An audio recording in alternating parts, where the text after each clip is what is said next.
美国救灾总署全名叫 FEMA。Federal Emergency Management Agency， 它是风灾的时候整个美国最重要的救难总署。它居然呢，现在成了这一场风暴，就是从佛罗里达形成的飓风之后，救灾总署成了因为大选有政治谣言，现在成了攻击目标。所以暴力又对立美国简直是疯了。主要的原因是因为这个对立里头呢，崛起了太多不实的政治谣言，比如说他们说。这个美国呢，拜登是操控了天气的武器，这个怎么会有人相信呢？就真的有人相信。然后在大选前，谣言都很荒谬，所以就有人持枪扬言要猎杀FEMA的人员。在北卡的灾区还谣言四起，暴力崛起。美国的各方的媒体评论啊，这些谣言听起来这么荒谬，但主要的原因为什么会被接受呢？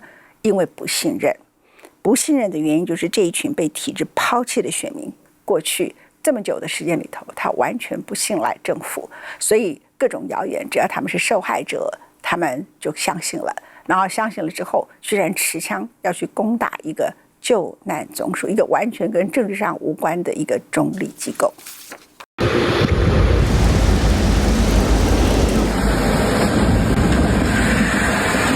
飓风海伦9月26号在佛州登陆，接着席卷了包括北卡在内的美国南部地区。海伦摧毁了公路，冲毁了房屋，造成234人丧生。根据《纽约时报》提供的数字，海伦带来的损失金额高达2250亿至2500亿美元。然而，更令《纽约时报》震惊的是海伦风灾带来的谣言与死亡威胁。The Rutherford County Sheriff's Office did arrest this man, 44-year-old William Parsons of Bostic, North Carolina, accused of threatening FEMA workers at a gas station with a handgun and rifle. FEMA workers forced to halt door-to-door operations in North Carolina amid threats of violence, putting their safety at risk. According to the Washington Post, an urgent message was sent to numerous federal agencies on Saturday, warning FEMA has advised all federal responders in Rutherford County, North Carolina, to stand down and evacuate the county immediately.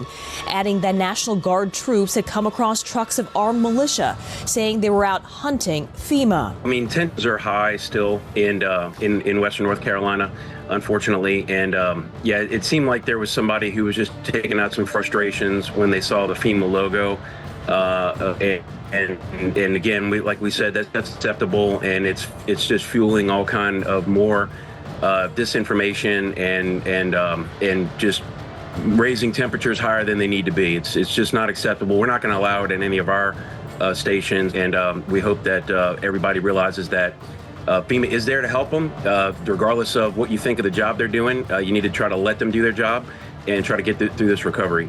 The heightened tension with FEMA's response to Helene has been fueled in recent days by misinformation, amplified in part by former President Trump. Kamala spent all her FEMA money, billions of dollars, on housing for illegal migrants.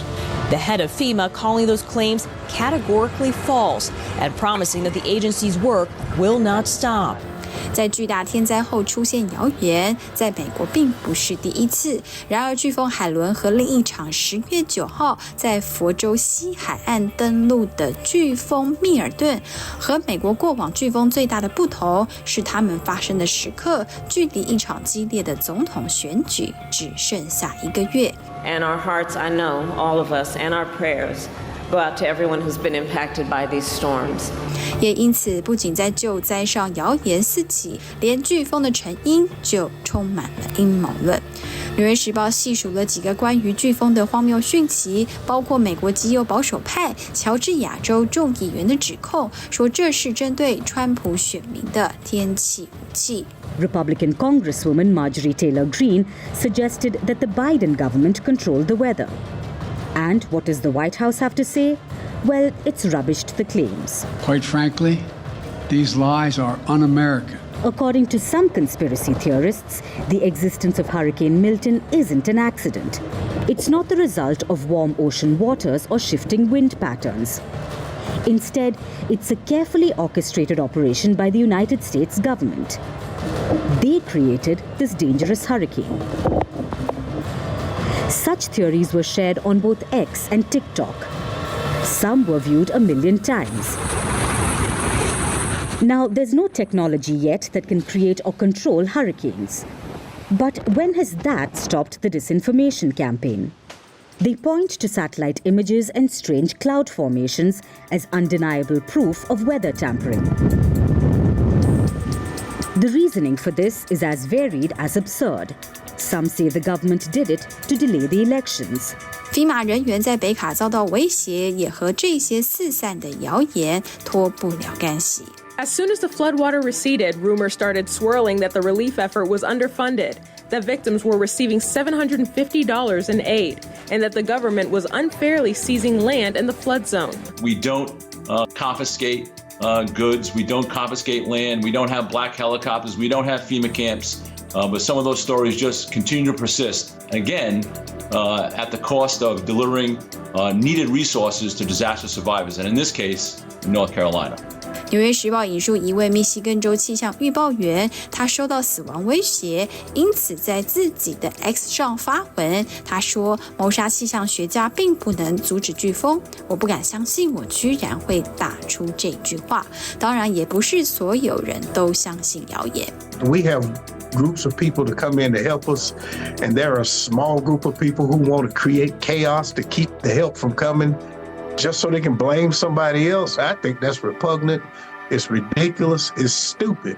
然而，此刻更应该探讨的是，为何现在美国政府和联邦机构会受到如此大的信任危机？先前受访的非营利组织美国联合海军副主席是这么说的 ：A lot of the recent distrust probably goes back to COVID, and government could have done a much better job being straightforward with the American people about some of the science behind COVID and trying to avoid spreading it and things like that. But we just implore everybody, look, we've been through this before. It's when you lost everything and you've lost all hope, you start looking for somebody to blame.